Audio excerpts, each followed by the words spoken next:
ஒரு விநாயகர் சிலை ஒன்று அந்த மரத்தில் செஞ்சுட்டு அதுக்கமா தேரை செய்யலாமே அப்படின்னு ஆரம்பிச்சிருக்காரு. அவர் குப்பமுத்து ஆசாரின்னு பேர். அவருக்கு பேர் இந்த குப்பமுத்து ஆசாரி என்ன பண்றாரு, முதல்ல சின்னதா ஒரு விநாயகர் சிலையை பண்ணிட்டு அப்புறமா நம்ம தேரை பண்ணலாமேன்னு போகும்போது அந்த விநாயகர் சிலையினுடைய துதிக்கை உடையுது. முதல் தடவை உடைஞ்சு போகுது. கொஞ்சம் அச்சானியமா இருக்கு அவருக்கு. இது நல்ல சகுனமாக தெரியலையே. ரெண்டாவது முறை செய்கிறார், உடைந்து போகிறது. திருப்பி எப்படியோ நல்லபடியா வேண்டிக்கிட்டு செஞ்சு தேர் செய்யற வேலையை ஆரம்பிக்கிறதுக்கு முன்னாடி நம்ம இது குறித்து நான் மன்னனை பார்த்துட்டு வந்துடணும் அப்படின்னு போய் மருதுபாண்டி சகோதரர்கிட்ட போய் நடந்த எதையுமே சொல்லலை. தேர் செய்யறேன், என் கீழே இவ்வளவு பேர் தேர் செய்யறாங்க, அவங்களுக்கெல்லாம் அப்பப்ப கூலியை கொடுத்துருங்க. தேர் செஞ்சு முடிச்சு ஒரு தடவை ஊரை சுத்தி தேர் வரத்துக்கு முன்னாடி எனக்கு காணிக்க கொடுத்தா போறோம், அது வரைக்கும் எனக்கு எதுவும் தர வேண்டாம்னு சொல்லிடுறார். ஒத்துக்கிறார் மருதுபாண்டியரும். தேர் செய்யற வேலைகள் எல்லாம் ஆரம்பிச்சாச்சு. அந்த ஊர்ல கொண்டு வந்து தேரை நிறுத்தியாச்சு. பார்ப்பதற்கே அவ்வளவு அழகாக இருக்கு அந்த காளீஸ்வரர் கோயில்ல தேர். அந்த மருதுபாண்டி சகோதரர்கள்லாம் ரொம்ப அழகா மிடுக்கா. என்ன அது பெருமை இல்லையா? அந்த ஊருக்கே பெருமை இல்லையா? இந்த தேர்ல ஏறி உட்காந்து இந்த ஊரை ஒரு சுத்திட்டு வந்து நிறுத்தணும் அப்படின்றதுக்காக ஆயத்தமா இருக்காங்க. தேரை அப்படி நகர்த்துவதற்கு முன்னாடி அதுக்கு ஒரு பூஜை போடணுன்ற மாதிரி ஒரு பூஜையும் போட்டுறாரு இந்த குப்பமுத்து ஆசாரி. போட்டு முடிச்ச உடனே மருதுபாண்டி சகோதரர்கள் எல்லாம் ரெண்டு பேரும் சேர்ந்து அதுல தேர்ல ஏறி உட்காடுறாங்க. தேர் நகர மாட்டேங்குது. அப்ப அந்த பெரிய மருதுக்கு தோணுது, அடடா இந்த குப்பமுத்து ஆசாரிக்கு கொடுக்க வேண்டிய தட்சணையை நான் கொடுக்கவே இல்லையே, ஒருவேளை அந்த குறை இருக்கிறதுனால தேர் நகரலையோ. உடனே சொல்றாரு, ஆசாரி உங்களுக்கு நான் தட்சணையை தரவே இல்லையே, சொல்லுங்க நான் உங்களுக்கு என்ன தட்சணையை கொடுக்கணும், இந்த தேரை ஓட்டணும். ஒன்றும் வேண்டாம், உங்க கிரீடம், உங்களுடைய ஒரு உடைவாள், உங்க செங்கோல், இதை கொடுங்க என்கிட்ட. நான் ஒரு நாள் மன்னனா இருக்கேன், ஒரு நாள் கூட வேண்டாம், அதை வச்சுக்கிட்டு நான் உங்களுக்கு பதிலாக இந்த தேர்ல உட்காந்து அப்படி ஒரு வலம் போயிட்டு வந்துடுறேன், அதுதான் என்னுடைய காணிக்கைன்ட்டார். சின்ன மருதுக்கு வந்தது பாருங்க கோபம். தன்னுடைய உடைவாளை உடனே எடுக்கிறார். என்ன பேராசை இந்த ஆசாரிக்கு! தேர் செய்ய ஒரு வாய்ப்பு கொடுத்தா ஆசையை பத்தியா? ஆசைதான் அழிவுக்கு காரணம்ன்ற கோபத்துல அந்த உடைவாளை எடுக்கும்போது பெரிய மருது தடுக்கிறார். நான் என்ன வாக்கு கொடுத்தேன்? தேரை ஓட்ட போற அன்னைக்கு நீங்க எனக்கு காணிக்கையை கொடுத்தா போறன்னு அவர் சொன்னார். என்ன காணிக்கைன்னு அன்னைக்கு நான் கேட்கல, ஆனா கொடுக்குறேன்னு சொல்லி ஒரு வாக்கு கொடுத்துருக்கிறேன். கொடுத்தனா இப்ப பின்வாங்க கூடாது, அது தப்பு, விட்டுரு, சண்டை போடுற நேரம் இல்லை. அழகா என்ன பண்ணார், தன்னுடைய கிரீடத்தை எடுத்து அவர் தலையில வச்சாரு, உடைவாளை கொடுத்தாரு, செங்கோலை கொடுத்தாரு. இந்த ஜனங்க இருக்குல்ல, அந்த மருதுபாண்டி மேல் எவ்வளவு மரியாதையும் அன்பும் வச்சிருந்தா நம்ம மன்னனே ஒத்துக்கிட்டு ஒரு ஆசாரி இந்த குப்பமுத்து ஆசாரிக்கு இந்த ஒரு மரியாதையை கொடுக்குறாருன்னா உடனே ஜனங்க என்ன பண்ணிச்சான், ஒரு நாள் மன்னன் வாழ்க, ஒரு நாள் மன்னன் வாழ்கன்னு அவருக்காக கோஷம் போட ஆரம்பிச்சு அவங்களும் சந்தோஷமா அந்த தேர் செஞ்சவரை மன்னனா ஏத்துக்கிட்டாங்க. ரொம்ப சந்தோஷம் அந்த ஆசாரிக்கு. தேர்ல ஏறி உட்கார்றார். உட்கார்றதுக்கு முன்னாடி திருப்பி குனிஞ்சு அந்த தேருக்கு பூசை போடுறாரு. அவர் ஏறி உட்கார்ந்த உடனே தேர் போகுது. என்ன ஆச்சரியம் இது!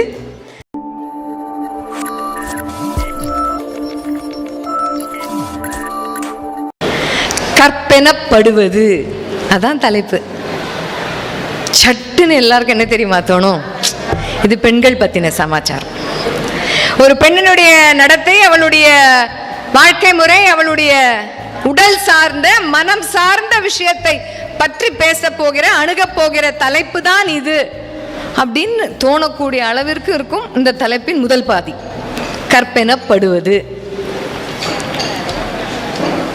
இதுக்கு அர்த்தம் என்ன அப்படின்னு பார்க்கறதுக்கு முன்னாடி கொஞ்சம் வேற விஷயத்துக்கு போயிட்டு வரலாம். பழைய படங்கள் எல்லாம் பார்த்தோம்னா, அந்த கால படங்கள்ல இங்க இருக்கிற நிறைய பேருக்கு அந்த படங்கள் தெரியும்.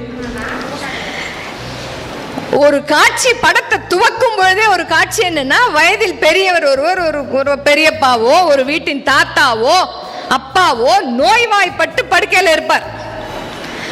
இப்பவோ அப்பவோ அவருடைய உயிர் பிரியக்கூடிய தருணம் அப்படிங்கிற மாதிரி இருக்கும். அந்த கேமரா அப்படி ஒரு சுழற்றி அந்த கதையின் நாயகனை போய் நிற்கும். அந்த கேமரா ஓடி வருவார். அந்த அப்பாவிடமோ பெரியப்பாவிடமோ ஓடி வந்து அந்த படுக்கையில அந்த கண்ணுக்குள்ள உயிரை வச்சுட்டு தேக்கி நின்றுட்டு இருப்பார் அந்த கதாநாயகன் வருவதற்காக. அந்த கையை பிடிச்சுப்பார் அந்த பெரியவர். என் மனசுக்குள்ள இத்தனை நாளா புதைச்சி வச்சிருந்த ஒரு ரகசியத்தை சொல்றேன். என்னால இதை நிறைவேற்றவே முடியல, இதை நீதான் தம்பி நிறைவேற்றணும்னு ஒரு சத்திய வாக்கு ஒண்ணு வாங்கிக்கிட்டு செத்து போயிடுவார். அதுக்கப்புறம் அந்த 3.5 மணி நேர படமும் அந்த கதாநாயகன் கதாநாயகியோடு ஆடலாம். இப்ப ஐயா இலக்கியத்தில் காதல் பற்றி சொன்னார் இல்லையா, அந்த மாதிரி அவர் காதல் செய்தாலும் காதல் பாட்டு பாடினாலும் சண்டை காட்சிகளில் வில்லன்களோட சண்டை போட்டாலும் அந்த கொடுத்த சத்தியத்தை காப்பாற்றுவதை சுற்றியே தான் 3.5 மணி நேர படமும் சுத்திக்கிட்டே இருக்கும். கிளைமேக்ஸ்ல படம் முடியும் போது அந்த சத்தியத்தை அவர் காப்பாத்திடுவார். உண்டே இல்லையா? இந்த மாதிரி கதைகள் தான் அந்த காலத்துல எவ்வளவு பெரிய விழுமியத்தை சொல்லுகிறது அந்த மாதிரி படங்கள்லாம் தெரியுமா? கொடுத்த வாக்கை காப்பாற்றுவது, அதுதான் அந்த விழுமியத்தை தான் அது சொல்லி இருக்கு. ஆனா நம்மளே இப்ப என்ன பண்ணுவோம், அந்த காலத்துல படம் பார்க்கும்போது எங்க செத்து போறாங்களா, ஏதோ ஒரு சத்தியம் வாங்க போறாங்க, போச்சு அதான் படம். 3.5 மணி நேரம் அந்த சத்தியத்தை காப்பாத்த இந்த ஹீரோ அல்லாடுவான், சுத்துவான், மலையிலெல்லாம் ஏறுவான். அவ்வளவு எளிதாக காப்பாற்ற முடியாத அந்த சத்தியத்தை அவன் உயிரே போயிடும். எதுக்குடா இந்த சத்தியத்தை பிடிச்சிக்கிட்டு இப்படி ஆட்டணும், போட்டு நீ இப்படி உயிரை விடணும், வேண்டாமேன்னு சொல்ற. நம்ம படம் பார்க்குறவங்க எல்லாம் சொல்லுவோம், சொன்னவர் சொல்லிட்டு செத்து போயிட்டார், விட்டுடேன்பா அப்படின்னு சொல்கிற அளவிற்கு அந்த கதாநாயகன் அல்லலுக்கு ஆளாவார். வள்ளுவனும் கம்பனும் இளங்கோவும் இந்த கற்பு நெறி பற்றி பேசியதை இல்ல கற்புனா இதுதான் அப்படின்னு கொஞ்சம் தைரியமாக குரல் எடுத்து சொன்னது ஔவையார். இன்னும் 1 நாள்ல 2 நாள்ல சர்வதேச மகளிர் தினமெல்லாம் நம்ம கொண்டாட போறோம் இல்லையா? மகளிருக்கு தைரியம் வேணும் அப்படின்னு இன்னும் சொல்லிக்கிட்டு இருக்கோம். ஆனா அப்பவே பல 1000 ஆண்டுகளுக்கு முன்னாடியே கற்பென்றால் என்ன என்று ஔவையார் வித்தியாசமா சொன்னாங்க. ரொம்ப அழகா சொன்னாங்க. கற்பெனப்படுவது சொல் திறம்பாமை, சொன்ன சொல்லில் இருந்து மாறுபடாமல் இருப்பதுதான் கற்பு நெறின்னு வச்சாங்க. எவ்வளவு பெரிய விழுமியம் அது, எவ்வளவு பெரிய விஷயம். அப்ப திறம்புதல் அப்படின்னா என்னம்மா? திறம்புதல் அப்படின்னா என்ன? சொன்னதிலிருந்து மாறுபடுதல், சொன்னதிலிருந்து வேறுபடுதல், ட்ராக் மாறி செய்யறது, ட்ராக் மாறி நடக்கிறது. சொன்னது ஒன்று செய்வது ஒன்றாக இருப்பதுதான் திறம்புதல் அப்படின்னு அர்த்தம். அதைத்தான் ஔவையார் சொன்னாங்க. கற்பெனப்படுவது சொல் திறம்பாமை. நீ சொன்ன சொல்லை யார் ஒருவர் மாறி நடக்காமல் சொன்னதுபடியே நடக்கிறார்களோ அவர்கள் எல்லாம் கற்பு நெறி தவறாதவர்கள்னு ஔவையார் சொன்னாங்க. அப்போ ஒரு கேள்வி வரும், அது ஆணுக்கும் பொருந்துமா இல்ல பெண்ணுக்கு மட்டும்தானா? ஏன்னா நம்ம கற்பு அப்படின்னா ஆணுக்கு கிடையாது, அது பெண்ணுக்கு மட்டுமே தொடர்புடைய ஒரு விஷயம் தான் இவ்வளவு நாள் நினைச்சுக்கிட்டு இருந்தோம். அதை உடைத்தெறிந்தவள் ஔவையார். ரெண்டும் கற்பனை சொன்னால் ஆணுக்கும் பெண்ணுக்கும் பொதுவில் வைப்போம்னு பாரதி சொன்னார் இல்லையா? அதையே தான் இங்க ஔவையார் சொல்றா. யாரெல்லாம் சொன்ன சொல்லிலிருந்து வழுவாமல் இருக்கிறார்களோ, எதை சொல்கிறார்களோ அதையே யார் செய்கிறார்களோ அதுதான் திறம்பாமை. அவர்கள் எல்லாம் கற்பு நெறி கடைபிடிப்பவர்கள், கற்பு நெறி உள்ளவர்கள். அந்த தலைப்பு தான் இப்ப எனக்கு கொடுத்துருக்காங்க. கற்பெனப்படுவது சொல் திறம்பாமை. இப்ப தலைப்பு பார்த்தா வேற மாதிரி புரியும். வெறுன கற்பெனப்படுவதுன்னு சொன்னா புரிகிற விதமும், கற்பெனப்படுவது சொல் திறம்பாமைன்னு சொல்லும் பொழுது புரிகிற விதமும் முற்றிலும் வேறுபாடாக இருக்கும். எப்பவுமே அதைத்தான் சொல்லுவாங்க, ஹாஃப் நாலேஜ் இஸ் டேஞ்சரஸ். பாதியை புரிஞ்சுக்கிற விதம் வேற, முழுவதுமாக கேட்டவுடன் நமக்கு புரிகிற விதம் வேற. இது பத்தி நாம படிக்கிற காலங்கள்ல நிறைய வந்திருக்கு. நம்ம சினிமான்னு சொன்னோம், பாட புத்தகங்கள்ல படிக்கும் பொழுது ஹரிச்சந்திரனின் கதையெல்லாம் என்ன அழகாக நாம படிச்சிருக்கோம் இல்லையா? தமிழ் பாட வேளையில இந்திர சபையில வசிஷ்டருக்கும் விஸ்வாமித்திரருக்கும் ஒரு வாக்குவாதம் வந்ததாம். இந்த பூலோகத்துல இருக்கிற அரசர்கள்ல சத்திய நெறி தவறாதது யாரு, சொன்ன வாக்கை காப்பாற்றுவது யாரு அப்படின்னு ஒரு பேச்சுவார்த்தை வரும்பொழுது வசிஷ்டர் சொன்னார், வேற யாரா இருக்க முடியும் ஹரிச்சந்திரனை தவிர்த்து அப்படின்னு ஒரு வார்த்தையை எடுத்து விடுறார் வசிஷ்டர். எப்பொழுதுமே விஸ்வாமித்திரருக்கும் வசிஷ்டருக்கும் ஏக பொருத்தம் ஒத்தே போகாதான். ஒத்து போகாதுன்னு அப்ப சொன்னதை ஒத்துக்க மாட்டார் தானே. உடனே சொன்ன அதெல்லாம் இல்லைங்க, நீங்க சும்மா வாய்க்கு வந்த பேரை சொல்லாதீங்க. அப்படிலாம் ஒருத்தரை சோதித்து பார்க்காமல் அவர் சத்திய நெறி தவறாதவரா, கொடுத்த வாக்கை காப்பாற்றுபவரான்லாம் நம்மளால ஒரே ஐடியா. அது எப்படிங்க ஒரு போட்டின்னு வைக்காம எப்படி பரிசு கொடுக்கறது? கொடுக்க முடியாது. சோதிச்சு பார்த்தா தான் இதை சொல்ல முடியும்னு இந்திர சபையில அப்பவே ஒரு வாக்குவாதம், நீயா நானான்னே வச்சுக்கோங்களேன், போய்கிட்டு இருந்தது. அந்த அடிப்படையில விஸ்வாமித்திரர் வரார், பூலோகத்துக்கு வரார், ஹரிச்சந்திரனை பார்க்கிறார், அவர் இருக்கிற இடத்துக்கு வரார். ஹரிச்சந்திரன் மன்னன், அவரை பார்க்க வரார். கேட்கிறார் ஹரிச்சந்திரன், சொல்லுங்க விஸ்வாமித்திரர் என்ன தேடி வந்திருக்கிறீங்களே, என்ன விஷயம்? ஒண்ணும் இல்லப்பா, என்னுடைய கனவுல நீ வந்த, கனவுல வந்து உன்னுடைய நாட்டை எனக்கு கொடுத்துடுறதா சத்தியம் பண்ண, அதை வாங்கிட்டு போலான்னு வந்தேன், என்ன சொல்ற அப்படின்னு கேட்கிறார். நம்மெல்லாம் நிஜத்துல சொன்னதையே காப்பாத்துறவங்க கிடையாது. கனவுல சொன்னிருக்க நீ நாட்டை கொடுக்கிறேன்னு.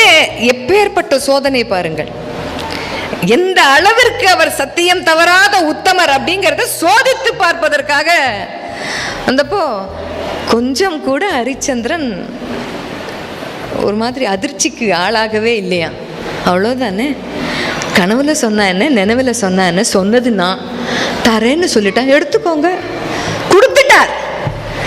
தன்னுடைய ஆட்சி நாடு எல்லாத்தையும் கொடுத்துட்டு தன்னுடைய மனைவியோட மகனோடும் வாரணாசிக்கு போயிட்டார், ஒன்றும் இல்லாதவராக போனார் அப்படின்ற ஒரு கதை படித்தோம்.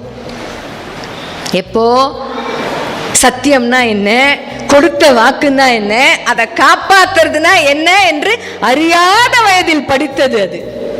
அதான் சொல்றேனே, நிறைய விழுமியங்கள் எல்லாம் பள்ளிக்கூட வயசுல படிச்சதுனால வளரிளம் பருவத்திலே அது திருப்பி திருப்பி படிக்கணும். வளர்ந்தும் அதை நாம் திருப்பி திருப்பி படித்தால் தான் கொடுத்த வாக்கை காப்பாற்றுவது என்பதில் எவ்வளவு முக்கியத்துவம் இருக்கிறது. தன்னுடைய மகன் இறந்து போன போது அவனுக்கு கடைசி காரியங்கள் செய்வதற்கெல்லாம் கூட பணம் கிடையாது, பிணமெரிப்பவனாக மாறினார் ஹரிச்சந்திரன். அந்த கதையை படிக்கும்போது வீட்டில் இருக்கிற பாட்டி திண்ணையில உட்காந்து கதை சொல்லும் போது பாட்டி அழுவும். என்னுடைய பாட்டி அழ சொல்ல கேட்டிருக்கிறேன் இந்த கதையை. நீ ஏன் பாட்டி அழற அப்படிமே, உனக்கு புரியாது அப்படிங்கும். புரியாதது ஏன் சொல்லுதுன்னு எனக்கு அப்போ புரியாது, ஆனால் பாட்டி அழும்.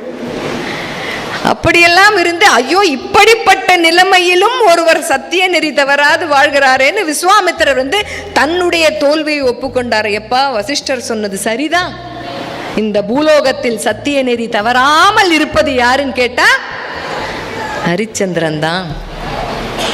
அதுக்கப்புறம் ஹரிச்சந்திரன் அத்தனை கஷ்டங்களையும் பட்டதுக்கு அப்புறம் அவருக்கு எல்லா சுகபோகமும் வாழ்க்கையில் கிடைத்தது. இதுல ஒரே ஒரு சூட்சமம் புரிஞ்சுக்கணும், நாம் ஏன் இப்பொழுது கொடுத்த வாக்கை காப்பாற்றுவதே கிடையாது தெரியுமா? அதுல உயிர் போற அளவுக்கு அவ்வளோ பிரச்சனை இருக்கு. ஏன் இவ்வளோ அவஸ்தைக்கு ஆளாகும்? ஏன் வாக்கை கொடுப்பானே அதை பிடிச்சிக்கிட்டு ஓடுவானே அவ்வளோ அவஸ்தைக்கு ஆளாவானே? ரெண்டு விஷயம், வாக்கு கொடுக்காம சில பேர் இருந்துருவாங்க, சில பேர் கொடுத்துட்டு போறோம். அப்புறம் என்ன வந்துச்சு, யார் நம்மளை வந்து கேட்க போறாங்க, அப்படி சொன்னியே ஏன் செய்யலன்னு கேட்க போறாங்களா? கேட்டா பார்த்துக்கலாம் அப்படிங்கிற மனநிலைமைக்கு போனதுக்கு காரணமே கொடுத்த வாக்கை காப்பாற்றுவது என்பது அவ்வளவு சுலபமான விஷயம் கிடையாது. இது கதையில படிச்சதுதான். இன்னொன்னு பாத்தீங்கன்னா, ஒருத்தரும் அவங்க நிலையில எப்படி வாக்க காப்பாத்தினாங்கன்றதுக்கும் நமக்கு இலக்கியங்களில் நிறைய சான்றுகள் இருக்கு. காளையார் கோயில்ல காளீஸ்வரர் கோயிலுக்கு தேர் பண்ணணும், எல்லாருக்கும் தெரியும், இது படிச்சவங்க தான். நம்ம இதை படித்து கடந்து வந்திருப்போம். மருதுபாண்டி சகோதரர்கள், மருதுபாண்டியர்களுடைய கதை இது. இந்த கோயிலுக்கு மிக அழகான ஒரு தேர் செய்யணும்னு அந்த ஊரிலேயே சிறந்த ஒரு தேர் செய்யறவரை போய் கேட்கிறாங்க. அவரு தேர் செய்யறவர்கிட்ட போய் கேட்ட உடனே நான் செய்யறேன், செஞ்சு தரேன் அப்படின்னு வாக்கு கொடுத்துட்டார். இந்த மருத மரங்கள் தான் வேணும் எனக்கு இந்த தேர் செய்வதற்கு, என்ன மரங்கள் வேணும்னு சொல்லி கேட்டுட்டாரு. அதுக்கு ஏத்த மாதிரி பண்ணியாச்சு. அப்போ செய்ய ஆரம்பிக்கும் பொழுதே நம்ம எல்லாத்துக்கும் ஒரு பிள்ளையார் சுழி போட்டு செய்வோம் இல்லையா, அந்த மாதிரி அவர் விநாயகர் சிலை ஒன்று அந்த மரத்தில் செஞ்சுட்டு அதுக்கமா தேரை செய்யலாமே அப்படின்னு ஆரம்பிச்சிருக்காரு. அவர் வந்து குப்பமுத்து ஆசாரின்னு பேர், அவருக்கு பேர். இந்த குப்பமுத்து ஆசாரி என்ன பண்றாரு, முதல்ல சின்னதா ஒரு விநாயகர் சிலையை பண்ணிட்டு அப்புறமா நம்ம தேரை பண்ணலாமேன்னு போகும்போது அந்த விநாயகர் சிலையினுடைய துதிக்கை உடையுது. முதல் தடவை உடைஞ்சு போகுது. கொஞ்சம் அச்சானியமா இருக்கு அவருக்கு, இது நல்ல சகுனமாக தெரியலையே. ரெண்டாவது முறை செய்கிறார், உடைந்து போகிறது. திருப்பி எப்படியோ நல்லபடியா வேண்டிக்கிட்டு செஞ்சு தேர் செய்யற வேலையை ஆரம்பிக்கிறதுக்கு முன்னாடி நம்ம இது குறித்து நாம் மன்னனை பார்த்துட்டு வந்துடணும் அப்படின்னு போய் மருதுபாண்டி சகோதரர்கிட்ட போய் நடந்த எதையுமே சொல்லலை. தேர் செய்யறேன், என் கீழே இவ்வளவு பேர் தேர் செய்யறாங்க, அவங்களுக்கெல்லாம் அப்பப்ப கூலியை கொடுத்துருங்க. தேர் செஞ்சு முடிச்சு ஒரு தடவை ஊரை சுத்தி தேர் வரத்துக்கு முன்னாடி எனக்கு காணிக்க கொடுத்தா போறோம், அது வரைக்கும் எனக்கு எதுவும் தர வேண்டாம்னு சொல்லிடுறார். ஒத்துக்கிறார் மருதுபாண்டியரும். தேர் செய்யற வேலைகள் எல்லாம் ஆரம்பிச்சாச்சு. அந்த ஊர்ல கொண்டு வந்து தேரை நிறுத்தியாச்சு. பார்ப்பதற்கே அவ்வளவு அழகாக இருக்கு அந்த காளீஸ்வரர் கோயில்ல தேர். அந்த மருதுபாண்டி சகோதரர்கள்லாம் ரொம்ப அழகா மிடுக்கா, என்ன அது பெருமை இல்லையா, அந்த ஊருக்கே பெருமை இல்லையா? இந்த தேர்ல ஏறி உட்காந்து இந்த ஊரை ஒரு சுத்திட்டு வந்து நிறுத்தணும் அப்படின்றதுக்காக ஆயத்தமா இருக்காங்க. தேரை அப்படி நகர்த்துவதற்கு முன்னாடி அதுக்கு ஒரு பூஜை போடணுன்ற மாதிரி ஒரு பூஜையும் போட்டுறாரு இந்த குப்பமுத்து ஆசாரி. போட்டு முடிச்ச உடனே மருதுபாண்டி சகோதரர்கள் எல்லாம் 2 பேரும் சேர்ந்து அதுல தேர்ல ஏறி உட்காடுறாங்க. தேர் நகர மாட்டேங்குது. அப்ப அந்த பெரிய மருதுக்கு தோணுது, அடடா இந்த குப்பமுத்து ஆசாரிக்கு கொடுக்க வேண்டிய தட்சணையை நான் கொடுக்கவே இல்லையே, ஒருவேளை அந்த குறை இருக்கிறதுனால தேர் நகரலையோ. உடனே சொல்றாரு, ஆசாரி உங்களுக்கு நான் தட்சணையை தரவே இல்லையே, சொல்லுங்க நான் உங்களுக்கு என்ன தட்சணையை கொடுக்கணும், இந்த தேரை ஓட்டணும். ஒன்றும் வேண்டாம், உங்க கிரீடம், உங்களுடைய ஒரு உடைவாள், உங்க செங்கோல், இதை கொடுங்க என்கிட்ட. நான் ஒரு நாள் மன்னனா இருக்கேன், ஒரு நாள் கூட வேண்டாம், அதை வச்சுக்கிட்டு நான் உங்களுக்கு பதிலாக இந்த தேர்ல உட்காந்து அப்படி ஒரு வலம் போயிட்டு வந்துடுறேன், அதுதான் என்னுடைய காணிக்கைன்ட்டார். சின்ன மருதுக்கு வந்தது பாருங்க கோபம். தன்னுடைய உடைவாளை உடனே எடுக்கிறார். என்ன பேராசை இந்த ஆசாரிக்கு, தேர் செய்ய ஒரு வாய்ப்பு கொடுத்தா ஆசையை பத்தியா, ஆசைதான் அழிவுக்கு காரணம்ன்ற கோபத்தில் அந்த உடைவாள் எடுக்கும்போது பெரிய மருது தடுக்கிறார். நான் என்ன வாக்கு கொடுத்தேன், தேரை ஓட்ட போற அன்னைக்கு நீங்க எனக்கு காணிக்கையை கொடுத்தா போறன்னு அவர் சொன்னார். என்ன காணிக்கைன்னு அன்னைக்கு நான் கேட்கல, ஆனா கொடுக்குறேன்னு சொல்லி ஒரு வாக்கு கொடுத்துருக்கிறேன். கொடுத்தனா இப்ப பின்வாங்க கூடாது, அது தப்பு, விட்டுரு, சண்டை போடுற நேரம் இல்லை. அழகா என்ன பண்ணார், தன்னுடைய கிரீடத்தை எடுத்து அவர் தலையில வச்சாரு, உடைவாளை கொடுத்தாரு, செங்கோலை கொடுத்தாரு. இந்த ஜனங்க இருக்குல்ல, அந்த மருதுபாண்டி மேல் எவ்வளவு மரியாதையும் அன்பும் வச்சிருந்தா, நம்ம மன்னனே ஒத்துக்கிட்டு ஒரு ஆசாரி இந்த குப்பமுத்து ஆசாரிக்கு இந்த ஒரு மரியாதையை கொடுக்குறாருன்னா உடனே ஜனங்க என்ன பண்ணிச்சான், ஒரு நாள் மன்னன் வாழ்க, ஒரு நாள் மன்னன் வாழ்கன்னு அவருக்காக கோஷம் போட ஆரம்பிச்சு அவங்களும் சந்தோஷமா அந்த தேர் செஞ்சவரை மன்னனா ஏத்துக்கிட்டாங்க. ரொம்ப சந்தோஷம் அந்த ஆசாரிக்கு. தேர்ல ஏறி உட்கார்றார். உட்கார்றதுக்கு முன்னாடி திருப்பி குனிஞ்சு அந்த தேருக்கு பூசை போடுறாரு. அவர் ஏறி உட்கார்ந்த உடனே தேர் போகுது. என்ன ஆச்சரியம் இது! அப்படி போய் எங்கிருந்து ஆரம்பித்ததோ அந்த தேர் அங்கேயே வந்து நிற்க வேண்டிய தருணம். அதுக்கு ஒரு அரை வினாடிக்கு முன்னாடி ஒரு பெரிய கல் எடறி தேர் சாய்ந்து குப்பமுத்து ஆசாரி தலைகுப்புற கீழே விழுந்து தேரினுடைய சக்கரம் அவர் மேல் ஏறி அவர் உயிர் போற நிலைமைக்கு வந்துட்டார். ஆல்மோஸ்ட் உயிர் போயிடுச்சு. இடுப்புல ஒரு பட்டு அங்கவஸ்திரம் கட்டி இருக்கார், அதுல கையை வச்சுக்கிட்டு இருக்கார். மருதுபாண்டி, பெரிய மருதுபாண்டி இதை பார்த்துடுறாரு. அதில் இருந்து ஒரு பனை ஓலையை எடுத்து கொடுக்கிறார், ஒரு ஓலைச்சுவடியை எடுத்து கொடுக்கிறார் அந்த குப்பமுத்து ஆசாரி பெரிய மருதுவிடம். அந்த ஓலைச்சுவடியில என்ன எழுதி இருக்கு தெரியுமா? மன்னா, வந்து தேர் செய்யணும்னு சொன்னீங்க, நான் ஒத்துக்கிட்டேன். முதல் முறையா விநாயகர் சிலை செய்யும் போது அந்த தும்பிக்கை உடைஞ்சு போச்சு, தும்பிக்கை உடைஞ்சு போச்சு. 2 முறை செய்தேன், 3 முறை செய்தேன், ஏதோ ஒன்று அச்சானமாக இருக்கேன்னு எனக்கு அந்த வானசாஸ்திரம் தெரியும். அதன்படி சோழி போட்டு பார்த்ததுல புதுசா தேர் செய்து அதில் மன்னன் ஏறி ஒரு முறை வலம் வந்தானே, ஆனால் அவன் உயிருக்கு ஆபத்துன்னு அது காமிச்சுது. நான் சோழி போடும்போது, இளவயது மன்னர் நீங்கள், மக்கள் நல்லா இருக்கணும்னு நினைக்கிறீங்க, கோயில் கட்டுறீங்க, நல்ல விஷயங்கள் எல்லாம் செய்றீங்க. நான் இந்த தொழிலில் பல வருஷம் செஞ்சுட்டு எனக்கு வயசாகி போச்சு. நான் இறப்பதால் இந்த நாட்டிற்கு எந்த விதமான நட்டமும் கிடையாது. அதனால் ஆனா என்ன, நான் செய்ய மாட்டேன் மன்னான்னு சொல்லிட்டா கொடுத்த வாக்கை காப்பாற்றுவது போல் இருக்காது இல்லையா? செஞ்சாகணுமே. அதனால தான் பேராசைப்படுவது போல் நீங்கள் நினைத்து கொண்டாலும் பரவாயில்லை, என்ன தப்பா நினைச்சுக்கிட்டாலும் பரவாயில்ல, உங்க உயிர் போயிடக்கூடாதுன்னு தான் இந்த காணிக்கையை நான் கேட்டேன் என்று சொன்னார் இந்த குப்பமுத்து ஆசாரி. மன்னனுக்கு என்ன சொல்றதுன்னே தெரியல. இந்த கதையை எப்படி முடிக்கிறாங்க தெரியுமா? கேள்வி கேட்கிறார்கள், நம்மிடம் 3 கேள்விகள் கேட்கிறார்கள். அச்சானியமா அந்த விநாயகர் சிலையின் தும்பிக்கை உடைந்த பிறகும் நான் செய்து தருகிறேன் இந்த தேரைன்னு சொன்னாரே, அவர் வாக்கை காப்பாற்றியவரா? உயிர் போயிடும் தெரிஞ்சும் என்ன காணிக்கேன்னே கேட்காம உங்க செங்கோலை கொடுங்க, உடைவாளை கொடுங்கன்னு கேட்ட உடனே கொடுத்தாரா? அவர் வாக்கை காப்பாற்றியவரா? இது நடந்து அரங்கேறிக்கிட்டே இருக்கும் போதே நம்ம மன்னன் செஞ்சா எல்லாம் சரியாத்தான் இருக்கும்னு அந்த குப்பமுத்து ஆசாரியை ஒரு நாள் மன்னனாக ஏற்றுக்கொண்டார்களே மக்கள், அவர்கள் வாக்கை காப்பாற்றியவர்களா? எத்தனை விதம் பார்த்தீங்களா? இந்த மாதிரி மக்கள் எல்லாம் வாழ்ந்த இந்த பூமியில்தான் இந்த புத்தக கண்காட்சியில் இன்னைக்கும் வந்து கற்பனப்படுவதுன்னு பேசிக்கிட்டு இருக்கோம். அப்படின்னா எங்கேயோ யாரோ இதை வழுவிக்கொண்டே இருக்கிறோம். பேச்சு நம்ம சொன்ன சொல்லை காப்பாற்றாமலே இன்னும் போய்கொண்டிருக்கிறோம் என்றுதான் அர்த்தம்.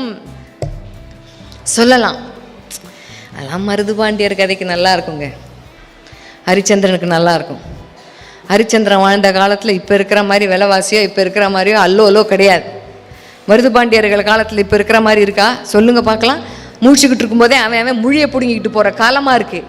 இந்த காலத்தில் வாக்கு கொடுக்கறதே கஷ்டம். எப்படிங்க கொடுத்த வாக்கை காப்பாற்றுறது? எல்லாம் நடக்காத காரியம் அப்படின்னு நாம் சொல்கிற நிலைமையில் இருக்கோம். ஏன் இருக்கோம் தெரியுமா?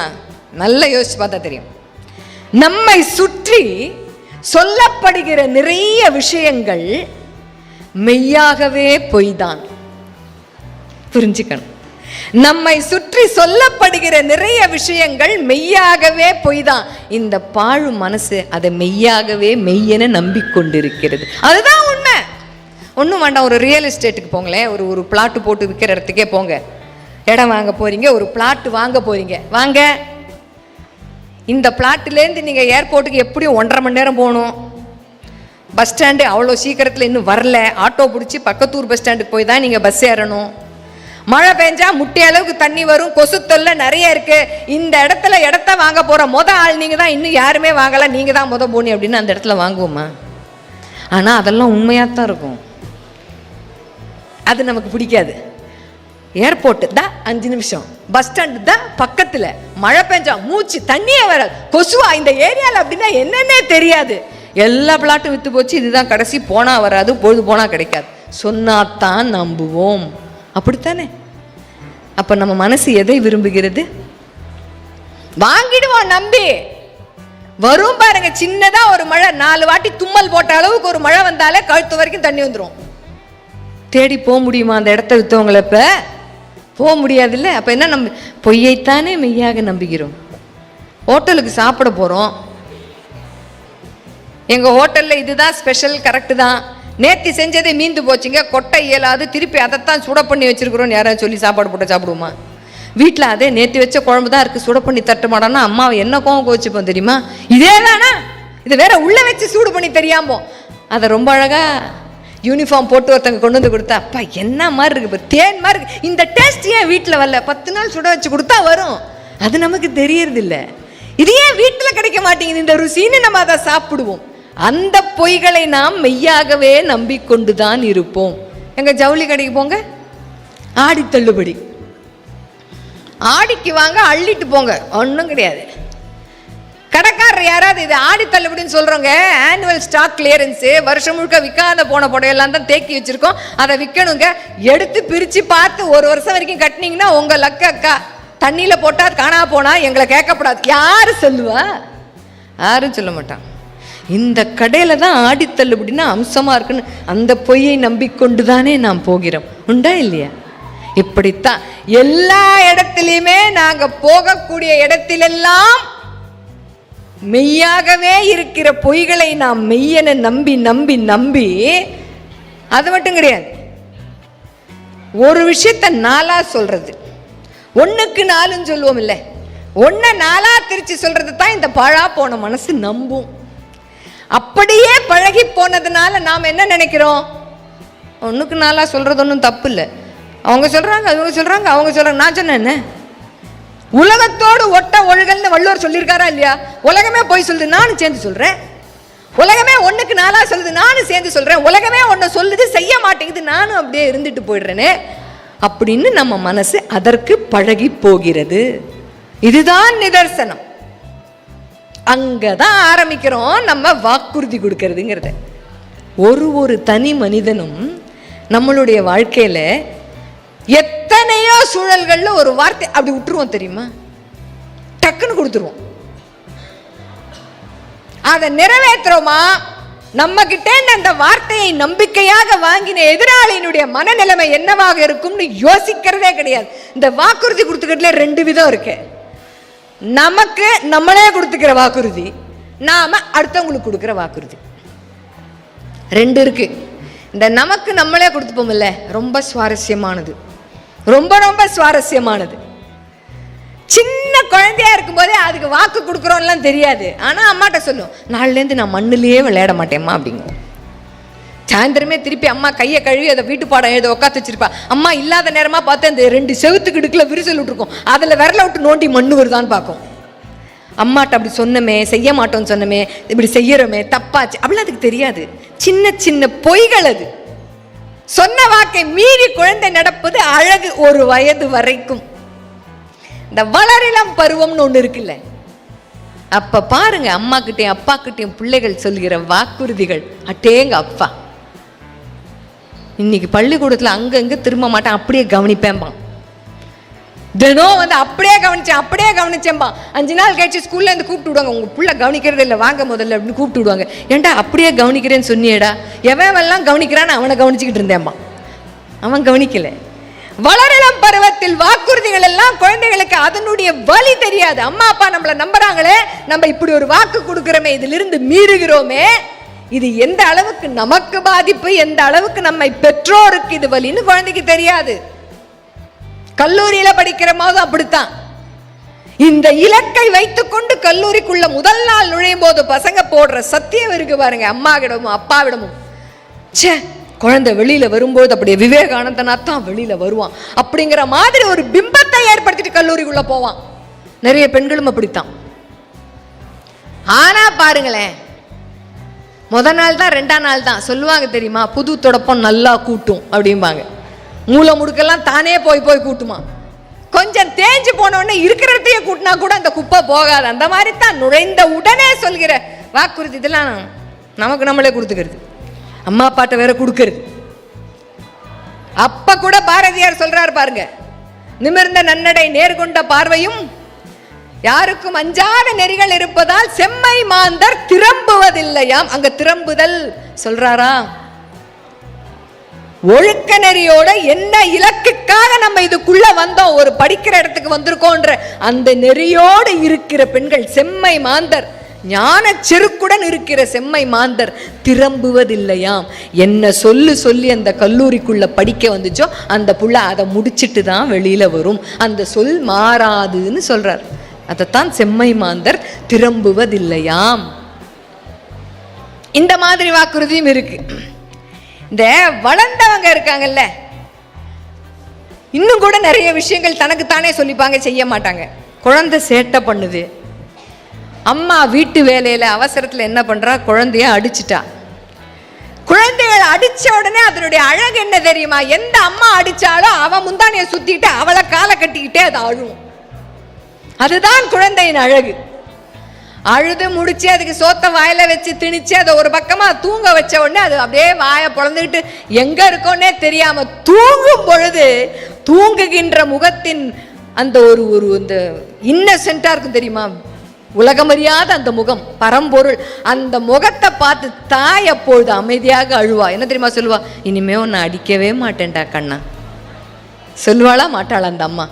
குழந்தை தூங்குகிற பொழுது தேம்பி அழுவா தாய், அழுது ஓஞ்சி அது தூங்குது, அவ அழ ஆரம்பிச்சிருவா, உன்னை இனிமே நான் அடிக்க மாட்டேன்டா, நீ என்ன பண்ணாலும் உன்னை இனிமே நான் அடிக்க மாட்டேன்டா. அழுது ஓஞ்சி அவ வீட்டு வேலையை செய்ய ஆரம்பிக்கும் போது அந்த புள்ள எழுந்து எடுத்த உடனே எத்தையோ ஒன்று போட்டு உடைக்கும், பட்டாலும் திருப்பி அடிப்பா. எங்க போச்சு அவ கொடுத்த வாக்குறுதி? அந்த குழந்தைக்கு தெரியாது அம்மா என் மீது இப்படி ஒரு வாக்குறுதியை வச்சிருக்கான். அவளுக்கு அவளே கொடுத்த வாக்குறுதி அவளே மீறுவா. உண்டா இல்லையா? கணவனும் மனைவியும் அப்படித்தான். பார்த்தீங்கன்னா கல்யாணம் ஆன புதுசுல எல்லாம் கணவனும் மனைவியும் அப்படி நாம மற்றவங்கள மாதிரிலாம் இருக்கக்கூடாதுங்க. நீங்க கோவப்படும் போது நான் அமைதியா இருக்கணும், நான் கோவப்படும் போது நீங்க அமைதியா இருக்கணும். அப்பதான் குடும்பம் அழகா இருக்கும்.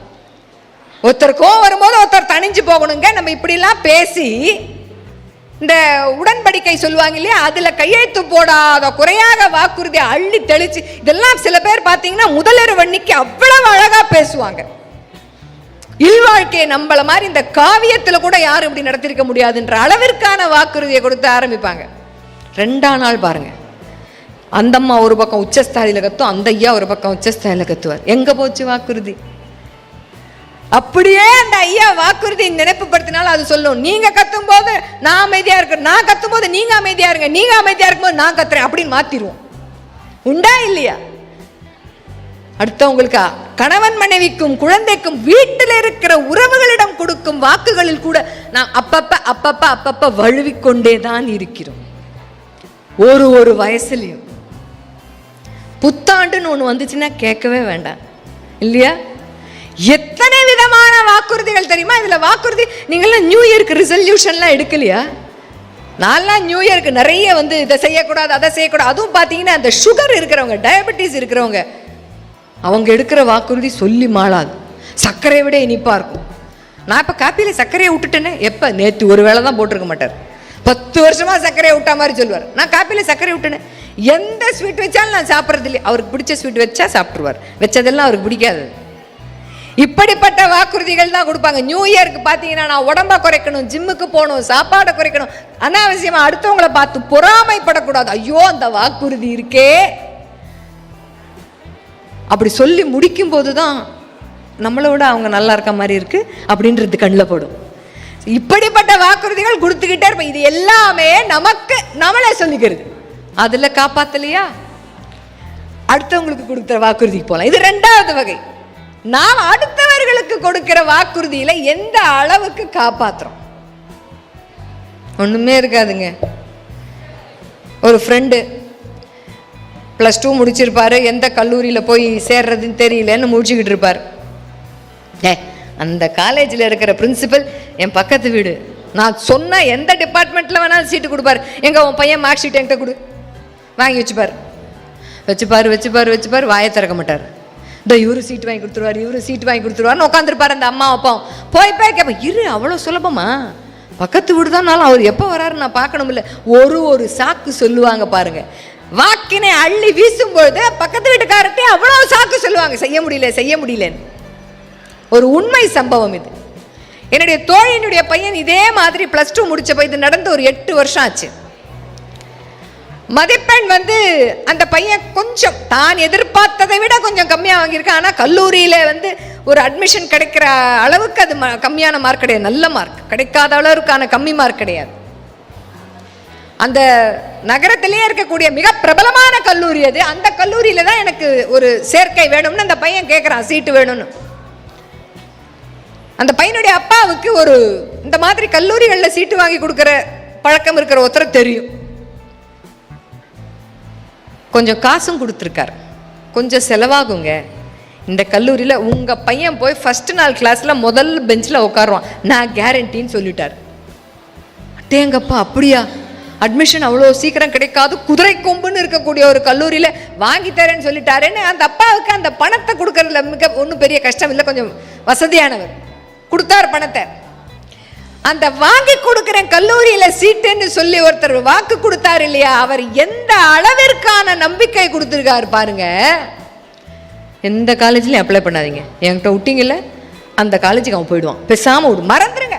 பையன் கல்லூரியில உட்காந்துட்டான், அந்த யார் கேட்டாலும் அவன் அந்த காலேஜ்ல படிக்கிறான்னு சொல்லிடுங்க அப்படின்ற அளவிற்கு கற்பூரம் அடிச்சு சத்தியம் செய்யாத அளவிற்கு வாக்கு கொடுத்துட்டார். ரொம்ப சந்தோஷம். குழந்தை கேட்ட கல்லூரியிலே அவர் வாங்கி தரேன்ட்டார். இவ்வளோ தூரம் நம்பிக்கை கொடுக்குறவர் போய் செய்யாமல் இருப்பாரா? நம்ம நம்புவோமா இல்லையா? நம்ம மனசு அதைத்தானே நம்பும். சரி, இவ்வளவு ஆணித்தரமாக சொல்கிறாரு, அவர் போய் வாங்கி தராமல் இருப்பாரா? விட்றா தம்பி, உனக்கு அந்த காலேஜில் சீட்டு அப்பா அம்மா ஏற்பாடு பண்ணிட்டோம், சந்தோஷமா இரு. அவன் என்ன பண்ணிட்டான், போகிற வரவன் பார்க்குறான் ஃப்ரெண்ட்ஸு கிட்டலாம், டே இந்த கல்லூரியில் எனக்கு சீட் கிடச்சாச்சுரா, அட்மிஷன் வந்துருச்சு. இது நிஜம், ஒரு அங்குலம் கூட போய் கிடையாது. ஏன்னா இதை என்னோட தோழியும் சேர்ந்து பார்த்துக்கிட்டு இருப்பான் இந்த வீடியோவை. கிடைச்சாச்சுன்னு சொல்றான். காலேஜ்லேருந்து கால் லெட்டரே வரல, இன்னைக்கு வரும் நாளைக்கு வரும். கொஞ்ச நாள் வரைக்கும் என்ன மாதிரி இருந்ததுன்னா கால் லெட்டர்லாம் வராது, நம்ம தான் ஸ்பெஷல் என்ட்ரியில் உள்ள போறோம், எல்லாருக்கும் வர கால் லெட்டர் நமக்கு வராதுன்னு அந்த பையன் கொஞ்சம் சந்தோஷமாவே இருந்தான். பையனோட அம்மா அப்பாவும் சந்தோஷமாவே இருந்தாங்க.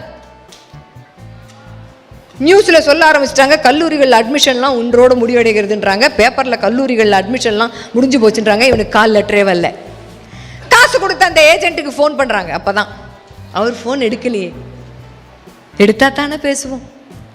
சரி, இப்ப பிஸியா இருக்கார் போல இருக்கு, சிக்னல் இல்லாத இடத்துல இருக்கார் போல இருக்கு, வேற விஷயமா நம்ம பையனை மாதிரி வேற யாருக்கோ சீட்டு வாங்கி தரதுல மும்மரமா இருக்கார் போல இருக்கு, மும்மரமா இருக்காரு. ஏன்னா நம்பிக்கையிலும் ஒரு எதிர்பார்ப்பிலும் இருக்கும்போது நமக்கு நாமே சொல்லிக்கிற சாக்கு இருக்கு பாத்தீங்களா?